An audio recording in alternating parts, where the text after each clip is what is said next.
सभी बालकों और बालिकाओं को मेरा प्यार भरा नमस्कार। आज हम पढ़ेंगे कार्बन प्रतिरोध का वर्ण कोड यानी कि colour code of carbon resistance, जो कि एक बहुत ही इंपॉर्टेंट टॉपिक है क्लास 12 बोर्ड के लिए।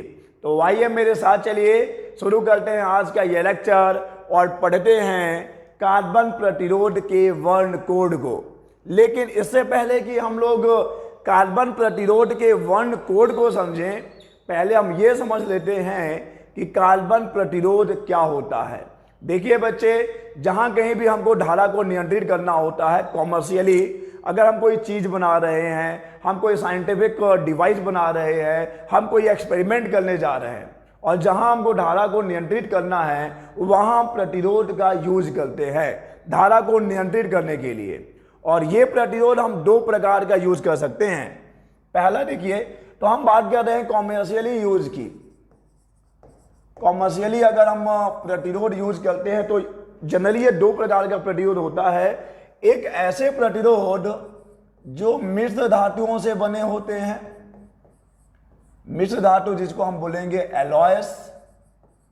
ऐसे प्रतिरोध जो एलॉयस के बने होते हैं, जैसे कि इसमें कौन कौन सा नाम आ जाएगा बच्चे। इसमें पहला नाम आ जाएगा नाइक्रोम का, इसके बारे में आप जानते हो, ये एक एलॉय है जिसका प्रतिरोध काफी उच्च होता है। और हम यूज कर सकते हैं मैंगनीन, या फिर हम यूज कर सकते हैं कॉन्स्टेंटन। ये सभी जो है एलॉयस के बने हुए प्रतिरोध है जिसका हम उपयोग करते हैं। हम एलॉयस के बने हुए प्रतिरोध ही क्यों यूज करते हैं? क्योंकि इनकी जो प्रतिरोधकता है, प्रतिरोधकता यानी कि विशिष्ट प्रतिरोध, यानी कि रेजिस्टिविटी, यानी कि स्पेसिफिक रेजिस्टेंस, यानी कि रो, जिसे हम रो से दिखाते हैं। मिश्र धातुओं की प्रतिरोधकता ताप पर निर्भर नहीं करती है, और निर्भर भी करती है तो नाम मात्र का निर्भर करती है, यानी कि तापमान के साथ इनकी प्रतिरोधकता में कोई परिवर्तन नहीं होता है। क्यों यूज करेंगे हम लोग एलॉयस के प्रतिरोध? क्योंकि इनकी प्रतिरोधकता तापमान पर निर्भर नहीं करती, तापमान पर निर्भर नहीं करता। क्लियर है बच्चे? ये तो हम लोग यूज करते हैं एलॉयस के बने हुए प्रतिरोध जहां भी हमको प्रतिरोध का इस्तेमाल या प्रतिरोध का उपयोग करना है अपने पर्पस के लिए, अपने काम के लिए। लेकिन इनके साथ एक दिक्कत है। देखिए क्या दिक्कत है। इनका जो प्रतिरोध होता है वो बहुत ज्यादा उच्च नहीं होता। अगर हमको मान लीजिए बहुत ज्यादा प्रतिरोध चाहिए, कुछ मेगा ओम में चाहिए, कुछ किलो ओम में चाहिए, अच्छा ऐसा नहीं है कि इनका प्रतिरोध बहुत उच्च नहीं हो सकता। लेकिन अगर आपको बहुत ज्यादा प्रतिरोध चाहिए तो अगर आप इन एलॉयस के बने हुए तारों का उपयोग करेंगे तो उनकी लंबाई जो है वो प्रैक्टिकली पॉसिबल नहीं हो पाएगी।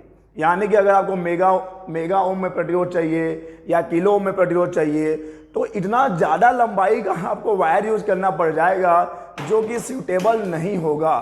तो इसीलिए हम ये बोल सकते हैं कि बहुत उच्च प्रतिरोध इनसे प्राप्त नहीं किया जा सकता, प्रैक्टिकली पॉसिबल नहीं है। तो हम क्या लिखेंगे? प्रैक्टिकली बहुत उच्च प्रतिरोध, प्रैक्टिकली बहुत उच्च प्रतिरोध मुमकिन नहीं, मुमकिन नहीं।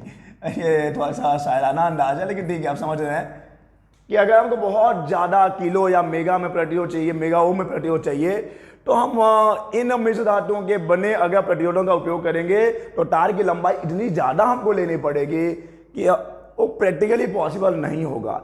इसीलिए हम अब यूज करते हैं दूसरे प्रकार के प्रतिरोध जिसे हम कहते हैं कार्बन रेजिस्टेंस। कार्बन रेजिस्टेंस को ही हम हिंदी में कहेंगे कार्बन प्रतिरोध। कार्बन प्रतिरोध, कार्बन प्रतिरोध, ठीक है बच्चे। और आज का लेक्चर इन्हीं कार्बन प्रतिरोध पर आधारित है। तो देखिए इनका क्या खास बात है, कार्बन प्रतिरोधों में क्या खास बात है। पहली बात तो ये, इनका जो आकार होगा बहुत छोटा होगा। तो ये होंगे छोटे आकार के, जिसे आप किन्हीं भी इलेक्ट्रॉनिक सर्किट में यूज कर पाओगे, कहीं भी आप आसानी से इनका यूज कर सकते हो। छोटे आकार के हैं और प्रतिरोध जो होगा बहुत उच्च होगा, उच्च प्रतिरोध, और सस्ते भी हैं, चीपर देन एलॉयस, सस्ते भी हैं बच्चे। तो ये सब बेनिफिट्स है कार्बन प्रतिरोध का। तो जैसे कि हम लोग मिश्र धातु के बने हुए कार्बन प्रतिरोधों का यूज करते हैं ढाला को नियंत्रित करने के लिए, वैसे ही हम लोग कार्बन प्रतिरोधों का भी उपयोग करेंगे किसी भी विद्युत या किसी भी इलेक्ट्रॉनिक सर्किट में, इलेक्ट्रॉनिक्स परिपथ में धारा को नियंत्रित करने के लिए। लेकिन यहाँ पर क्या दिक्कत था बच्चा कि हमको बहुत ज़्यादा अगर प्रतिरोध चाहिए तो यहाँ पर हम इसे प्राप्त प्रैक्टिकली नहीं कर पाएंगे, व्यवहारिक रूप से वो संभव नहीं होगा, क्योंकि तार की लंबाई इतनी ज़्यादा हो जाएगी कि हमारा प्रतिरोध छोटा पड़ जाएगा उस तार के सापेक्ष। तो इसके लिए हम यूज करते हैं कार्बन के बने प्रतिरोधों का। इनमें खास बात क्या है, छोटे आकार के होंगे और बहुत ज़्यादा प्रतिरोध हमको दे देंगे और बहुत सस्ते भी हैं। तो अब देखिए, बहुत छोटे होने के कारण, बहुत छोटे होने के कारण अब देखिए आकार में बहुत छोटे हैं, जैसे कि उनके ऊपर उनके प्रतिरोध के मान को लिखना थोड़ा सा मुश्किल होता है। देखिए, अगर मान लीजिए कार्बन प्रतिरोध इतना बड़ा है, अगर हालांकि इतना बड़ा नहीं होता, बहुत छोटे होते हैं ये, तो इस पे आप इस प्रतिरोध के मान को आप आसानी से लिख सकते हो, दिखा सकते हो कि ये कितने ओम का प्रतिरोध है, कितने किलो ओम का प्रतिरोध है। लेकिन कार्बन प्रतिरोध बहुत छोटे हैं, बहुत स्मॉल साइज के हैं, तो ऐसे में उनके ऊपर उनके मान को लिखना पॉसिबल नहीं होता। तो अब क्या करें, पता तो होना चाहिए कि कौन सा प्रतिरोध का मान कितना है। तो उसके लिए हम यूज करते हैं कलर कोडिंग का, कलर कोडिंग। और हम अब सभी बनने वाले हैं जेम्स बॉन्ड 007। हम उस कोड को क्रैक करने वाले हैं। हम सीखेंगे कि कार्बन रेजिस्टेंस का, कार्बन प्रतिरोधों का जो कलर कोडिंग होता है उसके मान को हम लोग कैसे प्राप्त कर सकते हैं। तो चलिए बात करते हैं कार्बन प्रतिरोध की। तो देख लीजिए बच्चे, कार्बन प्रतिरोध क्या है। कार्बन प्रतिरोध एक ऐसी युक्ति है जो किसी इलेक्ट्रिक या इलेक्ट्रॉनिक सर्किट में विद्युत धारा को नियंत्रित करती है। और ये अब बहुत ज़्यादा प्रीफर किया जाता है क्योंकि बहुत सस्ते हैं, आकार में बहुत छोटे और बहुत कॉम्पैक्ट हैं और बहुत उच्च प्रतिरोध भी उत्पन्न करते हैं। और ये कुछ आपको ऐसे दिखते हैं, ठीक है। तो कार्बन प्रतिरोध जिसे हम क्या करेंगे, जिसका हम उपयोग करेंगे किसी भी इलेक्ट्रिकल या किसी भी इलेक्ट्रॉनिक सर्किट में धारा को नियंत्रित करने के लिए। अब उसके बनावट की बात कर लेते हैं कि भाई कार्बन प्रतिरोध की बनावट कैसी होती है, उसका कंस्ट्रक्शन कैसा होता है। बहुत आसान है। देखिए, इसमें एक विद्युत रोधी पदार्थ का एक बेलनाकार, ऐसा एक बेलनाकार आकार का एक बेलन ही है, समझ लीजिए बेलनाकार आकार का, तो बेलन ही होगा। तो ये यहाँ पर एक इंसुलेटिंग कवर है इसका, जो ऊपर आपको दिख रहा है, जो प्लास्टिक का हो सकता है या सिरेमिक का हो सकता है। प्लास्टिक का हो सकता है या सिरेमिक, जिसे हम हिंदी में चीनी मिट्टी कहते हैं। तो ये जो इंसुलेटिंग कवर है, जो विद्युत रोधी कवर है, जो बेलनाकार आकार का है, ये जनरली या तो प्लास्टिक का बना होता है या तो सिरेमिक का बना होता है। और उसके अंदर रखा जाता है कार्बन के चूर्ण को। ये जो आपको ब्लैक ब्लैक कलर का दिख रहा है, जो करिया दिख रहा है, ये कार्बन कंपोजिशन वही है जो कार्बन पदार्थ का एक पाउडर होगा जो उसके अंदर है। और ये है दो टर्मिनल्स, दो सिरे। इसी की सहायता से आप इस प्रतिरोध को किसी भी सर्किट में जोड़ेंगे। तो इसका बनावट बहुत आसान है, बहुत ही सिंपल सा है। सबसे पहले तो है इंसुलेटिंग कवर, प्लास्टिक का बना हो सकता है या सिरेमिक का बना हो सकता है। और उसके अंदर ही रखा होता है कार्बन का पाउडर, कार्बन का चूर्ण। और ये जो आपको वायर दिख रहे हैं, दो सिरे दिख रहे हैं, जो लेड के बने होते हैं जनरली, सामान्य तौर से इनकी सहायता से हम इनको प्रतिरोध में फिट करते हैं।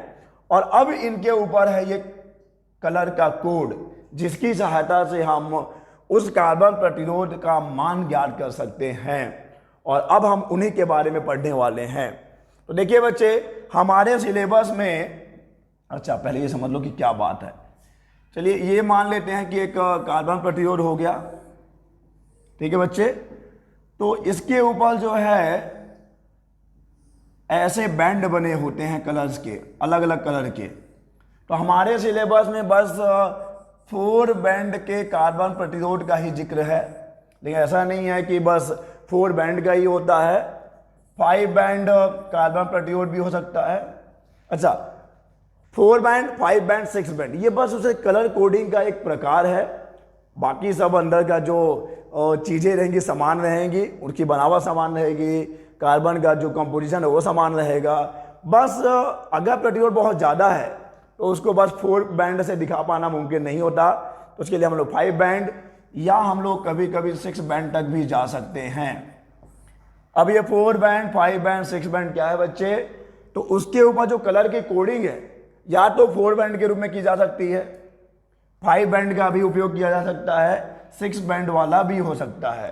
तो चलिए हम देखते हैं, क्योंकि हमारे सिलेबस में बस 4 बैंड का ही दिया है, तो पहले हम 4 बैंड को अच्छे से समझेंगे। ठीक है बच्चे, 4 बैंड कार्बन प्रतिरोध। तो चलो मान लिया कि ये है मेरा एक कार्बन प्रतिरोध। ठीक है बच्चे, ये रहा कार्बन प्रतिरोध ऐसा।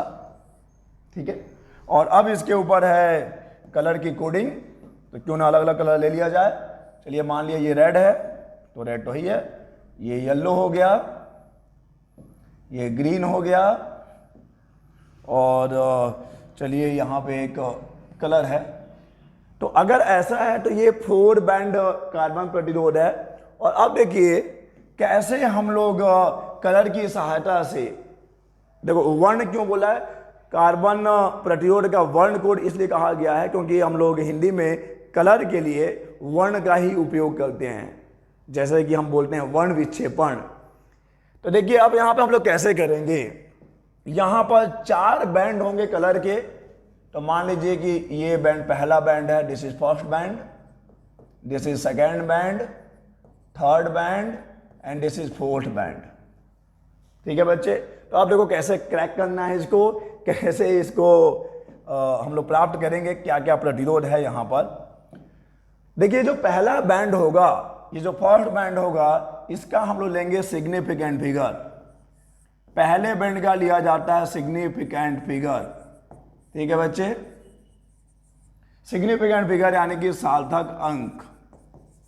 अब ये कहां से मिलेगा, उसके लिए हमको ये टेबल याद करना पड़ेगा बच्चे। ठीक है, तो अभी हम आएंगे इस टेबल पर, लेकिन पहले समझ लीजिए कि जो 4 बैंड हैं उसमें से किस बैंड का हमको क्या लेना होता है। पहले बैंड का हम सार्थक अंक लेंगे, दूसरे बैंड का भी हम लोग सार्थक अंक ही लेते हैं, लेकिन दोनों को इंटू नहीं करना। मान लीजिए ये जो पहला कलर है इसके सार्थक अंक को हमने ए नाम दे दिया, इसका मान कुछ भी होगा वहां से हम देखेंगे, और दूसरे बैंड के लिए हमने सार्थक अंक बी लिख लिया। तो अब ए इंटू बी नहीं करना है आपको, बस उसको अगल बगल लिखना होता है, तो आप इसको बस अगल बगल लिखेंगे। और ये जो थर्ड बैंड होता है बच्चे, इसका हम लोग लेते हैं मल्टीप्लायर। मल्टीप्लायर इट मीन्स गुणक, यहां से हम गुणांक ले लेंगे, जो आपको मिलेगा 10 के पावर में कुछ। तो मान लीजिए यहाँ पे एक ऐसा कलर है जिसका पावर कुछ सी है, यहाँ से उसका कुछ आंकिक मान हमको मिलेगा, डोंट वरी, हम अभी समझेंगे कैसे करना है। तो देखिए बच्चे, पहले बैंड का आपको सार्थक अंक लेना है, दूसरे बैंड का भी आपको सार्थक अंक लेना है, ये जो थर्ड बैंड होगा उसका गुणांक लेना है, उसका मल्टीप्लायर लेना है, और लास्ट में जो बैंड होता है बच्चे वो दिखाता है संभावित त्रुटि को, जो प्लस माइनस 5%, 10%, 20%, जो भी कलर यहाँ पे आएगा। तो मान लीजिए ये जो बैंड है वो प्लस माइनस D% की त्रुटि को दिखा रहा है, इसका मान भी हम टेबल से देख के ही लिखेंगे। अभी हम क्वेश्चन करेंगे तो हमको समझ में आ जाएगा, कोई दिक्कत नहीं है। तो फिर हम समझते हैं first band, second band, third band, fourth band. पहले बैंड का आपको ले लेना है सिग्निफिकेंट फिगर, मान लीजिए ए है। सेकेंड बैंड का भी आपको ले लेना है सिग्निफिकेंट फिगर, मान लीजिए बी है। थर्ड जो बैंड होगा उसका गुणांक लेना है, उसका मल्टीप्लायर लेना है, 10 के घात में जो भी दिखाएगा उसको लेना है। और लास्ट में जो बैंड होगा वो दिखाता है संभावित त्रुटि को, यानी कि प्लस माइनस कितना हो सकता है। आप जो मान बता रहे हैं प्रतिरोध का आप जो भी मान बता रहे हैं उस प्रतिरोध में कितना ऊपर नीचे संभव है, संभावित त्रुटि को दिखा रहा है। इंग्लिश में कहते हैं टॉलरेंस। ये दिखाता है टॉलरेंस को। ओके बच्चे, यानी कि संभावित त्रुटि को दिखाता है। तो चलिए अब देखते हैं, इस टेबल पे नजर डालते हैं कि टेबल में क्या है और कैसे है। सबसे ऊपर है ब्लैक, ब्लैक के बाद है ब्राउन, ब्राउन के बाद red, orange, yellow, green, blue, violet, grey, white, gold, silver और नो कलर। नन मीन्स कोई कलर नहीं है। ठीक है बच्चे, एक बार फिर समझ लीजिए, black, brown, red, orange, yellow, green, blue, violet, grey, white, gold, silver, none. और अब देखिए, ब्लैक के लिए जो सिग्निफिकेंट डिजिट है वो 0 है, ब्राउन के लिए जो सिग्निफिकेंट डिजिट है, सिग्निफिकेंट फिगर है, जो सार्थक अंक है, उसका मान 1 है, रेड के लिए 2 है, ऑरेंज के लिए 3 है, येलो के लिए 4 है, ग्रीन के लिए 5 है, ब्लू के लिए 6 है, वायलेट के लिए 7 है, ग्रे के लिए 8 है और व्हाइट के लिए 9 है। और यहीं तक आपको सार्थक अंक लेना होता है बस। ठीक है बच्चे, तो जो first band, second band, third band होगा, इन्हीं 9 कलर में से होगा। देखिए बच्चे, 1 2 3 4 5 6 7 8 9 10, लास्ट में आ जाएगा 10, टोटल 10 हो जाएगा। ये 10 कलर हैं। तो black, brown, red, orange, yellow, green, blue, violet, grey और व्हाइट। तो ए और बी, ये ए है, ये बी है, ये 10 के घाट में सी होगा और ये ±D% होगा। ठीक है, तो ये जो फर्स्ट बैंड और सेकंड बैंड होगा, इन्हीं 10 कलर में से कोई होगा। और ये जो बाकी लास्ट में 3 कलर आपको दिख रहे हैं, ठीक है, ये केवल और केवल यहां पर आते हैं, चौथे बैंड पे ही आते हैं बस, जो कि केवल और केवल किसको दिखाएंगे, संभावित त्रुटि को दिखाएंगे। ये हमारे सिलेबस में नहीं होगा। हमारे सिलेबस में चौथे बैंड पे जो भी आएगा, या तो गोल्ड होगा, या तो सिल्वर होगा, या तो कोई भी कलर नहीं होगा, जो कितनी त्रुटि को दिखाता है बच्चे। अगर गोल्ड है, मान लीजिए चौथे बैंड पे अगर गोल्ड है तो ये दिखाता है ±5% को। अगर चौथे बैंड पे सिल्वर है तो ये दिखाएगा ±10% को। अगर मान लीजिए चौथे बैंड पे कोई कलर नहीं है, मतलब कोई कलर नहीं है, तो ये दिखाएगा ±20% की त्रुटि को। इतना त्रुटि संभव है हमारे मापन में। तो ब्लैक, ब्राउन से लेके व्हाइट तक आपको ले लेना है सिग्निफिकेंट फिगर, अगर वो पहले और दूसरे बैंड पे हैं तो। और आपको क्रमशः यहाँ पे नंबर लिखा हुआ है। और यहाँ देखिए, ये है उसके मल्टीप्लायर, मल्टीप्लायर यानी कि गुणक। इसको आप बोल सकते हैं कि 10 के घात में 0 है, इसको आप बोल सकते हैं 10 के घात में 1 है। 10 के घात में 1 तो 10 ही होता है। ये 10 के घात में 2 है, 10 के घात में 3 है, 10 के घात में 4 है, 10 के घात में 5 है, 10 के घात में 6 है, 10 के घात में 7 है, ये 10 के घात में 8 होगा और ये 10 के घात में 9 होगा। ये नहीं लिखा है क्योंकि ये लिख नहीं सकता था। ओके, ये टेबल मैंने गूगल से लिया था। तो 10 के घात में 0। अगर ब्लैक है तो उसका मल्टीप्लायर, मल्टीप्लायर कहाँ पे आएगा बच्चे, अगर ये जो थर्ड बैंड है, हम बात कर रहे हैं थर्ड बैंड की, हम बात कर रहे हैं थर्ड बैंड की, तो थर्ड बैंड पे जो भी कलर होगा उसका मल्टीप्लायर यानी कि गुणक लिया जाएगा। और ये कुछ ऐसा होगा, 10 के घात में 0 ब्लैक के लिए, ब्राउन के लिए, रेड के लिए क्रमशः आप चलते जाएंगे। 10 के घात में 1, 10 के घात में 2, कहाँ तक जाएंगे, 10 के घात में 9। क्लियर है ये। और देखो, ये जो टॉलरेंस है ±1%, ±2%, ±0.5%, ये हमारे सिलेबस में नहीं है। हमारे सिलेबस में चौथा जो बैंड होगा, या तो गोल्ड होगा, या तो सिल्वर होगा, या तो नन, या तो कोई कलर नहीं होगा। और देखिए, अब इस टेबल को आपको याद करना है। ये बहुत ही एक इंपॉर्टेंट टॉपिक है जहां से बोर्ड में क्वेश्चन पूछे जाते हैं। तो इस टेबल को याद किए बिना आप कुछ कर नहीं पाएंगे। टेबल को याद करने का एक ट्रिक जो हमारे बुक्स में दिया होता है, तो पहले हम उस ट्रिक की बात करेंगे। ये ट्रिक कुछ ऐसा है कि हम कैसे याद करेंगे इस क्रम को। ट्रिक ऐसा है कि बी रॉय, ROY, जो भी कैपिटल लेटर में लिखा होगा आप उस पर फोकस करना। बी रॉय ऑफ, ये कैपिटल नहीं है, B Roy of Great Britain, B Roy of Great Britain has a very good wife. Her name was G.S. Nath, her name was G.S. Nath. तो यहां पे जो भी कैपिटल लेटर में लिखा हुआ है बच्चे, वो कलर को रिप्रेजेंट करेगा। B for black, B for brown, B for black, B for brown, R for red, O for orange, Y for yellow, B Roy. और स्टार्ट कहां से करना है? स्टार्ट 0 से करना है। 0 1 2 3 4। और मल्टीप्लायर या गुणक होगा तो 10 के घात में 0, 10 के घात में 1, 10 के घात में 2, 10 के घात में 3, 10 के घात में 4, ऐसे हम आगे बढ़ेंगे। ये कैपिटल नहीं है, इसको नहीं लेना है। ये G कैपिटल में है तो देखिए हो गया black, brown, red, orange, yellow. G से बच्चे यहां पे आ जाएगा ग्रीन, G से आ गया ग्रीन, और फिर यहां पे B से मिलेगा ब्लू। देखिए B में बहुत कंफ्यूजन होता है क्यों B 3 बार है, तो ब्लैक, ब्राउन, फिर ब्लू आएगा। ये कैपिटल में नहीं है, कैपिटल में नहीं है, ये कैपिटल में है। V से क्या हो जाएगा? V से हो जाएगा वॉयलेट, तो V से वॉयलेट हो गया, और G से ग्रे आ जाएगा। पहले ग्रीन फिर ग्रे आएगा, पहले ग्रीन फिर ग्रे आएगा, और W से व्हाइट आ जाएगा। तो यहां तक तो बच्चे क्या दिखा रहा है? यहां तक दिखाता है सिग्निफिकेंट फिगर और मल्टीप्लायर को, सिग्निफिकेंट फिगर और मल्टीप्लायर।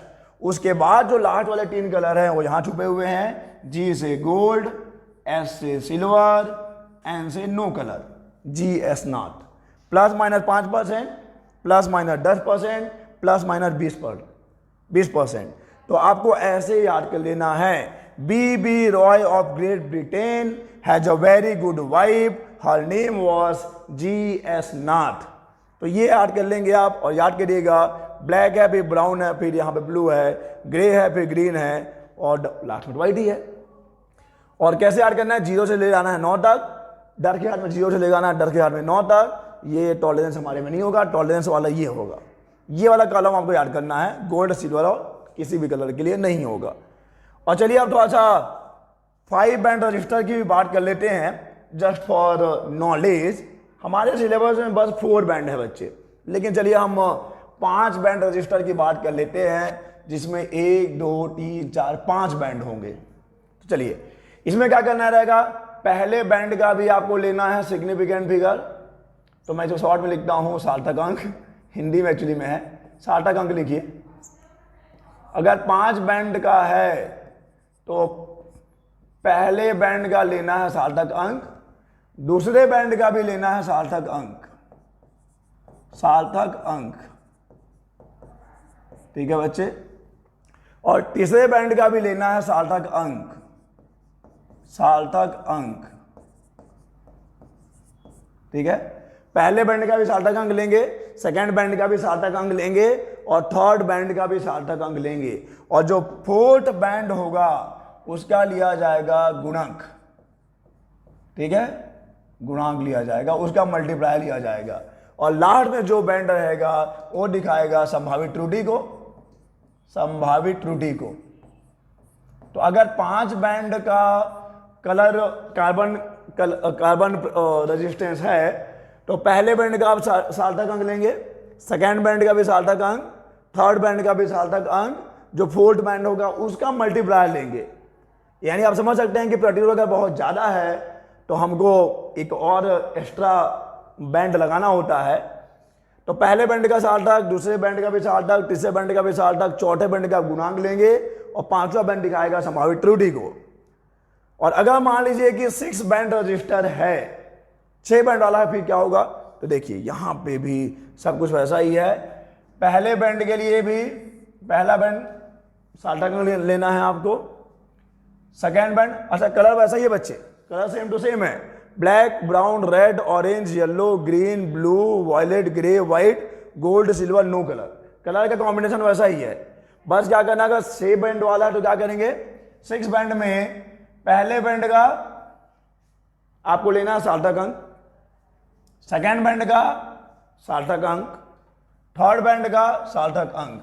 यानी कि शुरुआत के जो 3 बैंड होंगे इनका आप क्या लेंगे, शुरुआत के इन तीनों बैंडों का लेना है सार्थक अंक, और अगल बगल लिखना है, इनटू नहीं करना है बच्चे, कहने कि इसका 1, इसका 3 और इसका 4, 4 × 12 और 12 कम 1, 12 नहीं हो जाएगा।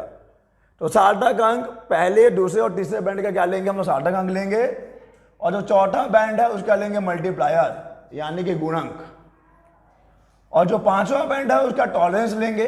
तो ये तो सेम टू सेम 5 बैंड तक ही जैसा ही हो गया। ये एक्स्ट्रा बैंड क्या करेगा, ये एक्स्ट्रा बैंड दिखाता है उस प्रतिरोध के टेम्परेचर कोएफिशिएंट को। हमने पढ़ा है अल्फा के बारे में, ताप गुणांक। तो लास्ट वाला बैंड जो दिखाएगा वो ताप गुणांक को दिखाएगा, जिसे हमने अल्फा से पढ़ा है अपने सिलेबस में। ठीक है, तो देखिए जब 6 बैंड रजिस्टर है तो पहले बैंड, दूसरे बैंड और तीसरे बैंड का क्या लेना है बच्चे, सार्थक अंक लेना है। चौथे बैंड का हमको मल्टीप्लायर लेना है, पांचवें बैंड का टॉलरेंस लेना है, और छठवां बैंड यहाँ पे क्या दिखाएगा, छठवां बैंड यहाँ पे दिखाएगा अल्फा यानी कि ताप गुणांक को, जिसे हम कहते हैं टेम्परेचर कोएफिशिएंट इंग्लिश में। 5 बैंड में क्या करना है, पहले, दूसरे और तीसरे का सार्थक अंक लेना है, चौथे का गुणांक लेना है, और पांचवा तो टॉलरेंस को दिखाता है, संभावित त्रुटि को दिखाता है। तो चलिए अब हम कुछ सवाल हल करते हैं जिससे कि हमको समझ में आ जाएगा कि हमने समझा भी है कि नहीं समझा है। तो ये सवाल है कि अ कार्बन रेजिस्टेंस, एक कार्बन प्रतिरोध, has the following colour code, what is the value of the resistance. तो हमारे पास एक कार्बन प्रतिरोध दिया गया है जिसमें कि क्रमशः कौन कौन से कलर आप देख पाएंगे, जिसमें कि है हमारे पास पहला कलर है ग्रीन, ठीक है, दूसरा कलर है ऑरेंज, थर्ड कलर है येलो, और लास्ट में जो बैंड है वो तो गोल्डन है यानी कि सोना है, गोल्ड, जिसे हम सुनहरा भी कह सकते हैं, गोल्ड। तो हमको इस कार्बन प्रतिरोध का प्रतिरोध पता करना है। तो हम टेबल से देखेंगे बच्चे कि जो ग्रीन है, याद है ना क्या करना है, पहले बैंड का, व्हाइट में येलो अच्छा दिखता नहीं है शायद, तो ब्लैक ले लेते, ब्लैक नहीं तो रेड ले लेते हैं। पहले प्रतिरोध के लिए सार्थक अंक, पहले प्रतिरोध नहीं सॉरी, पहले जो बैंड के लिए ये लेना है आपको सार्थक अंक, सेकेंड बैंड के लिए भी सार्थक अंक लेना है। तो ग्रीन के लिए देखिए सार्थक अंक कितना है, ग्रीन के लिए सार्थक अंक है 5, ग्रीन के लिए सार्थक अंक हो जाएगा 5। ऑरेंज के लिए सार्थक अंक कितना हो जाएगा बच्चे, ऑरेंज के लिए सार्थक अंक हो जाएगा 3, तो 3 लिख लिया, और 5 दिया, पता नहीं करना है, आपको बता दिया गया था कि ए और बी को बस अगल बगल लिखना होता है, तो 5 3 हो गया। अब ये जो थर्ड बैंड है इसका हम क्या लेंगे, गुणक लेंगे। थर्ड बैंड में है येलो, तो येलो का गुणक कितना है, 10 के घात में 4 हो जाएगा, 10 के घात में 4। तो इतना ओम है इसका रेजिस्टेंस, इस कार्बन प्रतिरोध का रेजिस्टेंस इतना है, और इसमें प्लस माइनस कितना हो सकता है, लास्ट में जो फोर्थ बैंड है, हम यहाँ 10 के घात में सी लेते हैं और सी का मान यहाँ पे 4 है। लास्ट में देखिए गोल्ड है, तो गोल्ड के लिए कितना प्लस माइनस त्रुटि है बच्चे, प्लस माइनस 5%, प्लस माइनस 5%। तो ये हो जाएगा हमारे कार्बन प्रतिरोध का प्रतिरोध। चलिए आगे देखते हैं और इसको सॉल्व करने की कोशिश करते हैं। पहला बैंड ग्रीन है, दूसरा बैंड वॉयलेट है, तीसरा बैंड रेड है, चौथा बैंड तो है ही नहीं। तो बच्चे यहाँ पे कंफ्यूज हो जाते हैं, अरे चौथा बैंड तो दिया ही नहीं है, कैसे करेंगे, ये 4 बैंड वाला कैसे हो गया, ये तो 3 बैंड वाला एक कंडीशन आ गया, 3 बैंड वाला तो हमने पढ़ा ही नहीं है। अरे यार चौथा बैंड है यहाँ पर, देखो चौथा बैंड है जो नहीं है, यानी कि नो कलर है। यहाँ पे फोर्थ बैंड क्या है, नो कलर, और आपने पढ़ा है ना नो कलर, अगर कोई भी कलर नहीं होगा तो संभावित त्रुटि कितनी हो सकती है आपको मालूम है। तो चलिए यहां से फिर देखते हैं। ग्रीन के लिए पहला बैंड है ग्रीन, तो ग्रीन के लिए सार्थक अंक कितना होगा, 5 हो जाएगा। वॉयलेट के लिए सार्थक अंक कितना होगा बच्चे, वॉयलेट के लिए सार्थक अंक 7 हो जाएगा, ठीक है, इनटू मल्टीप्लायर। तो थर्ड बैंड रेड है, रेड के लिए मल्टीप्लायर कितना हो जाएगा, 10 के घात में 2 हो जाएगा, यानी इतने ओम का प्रतिरोध है।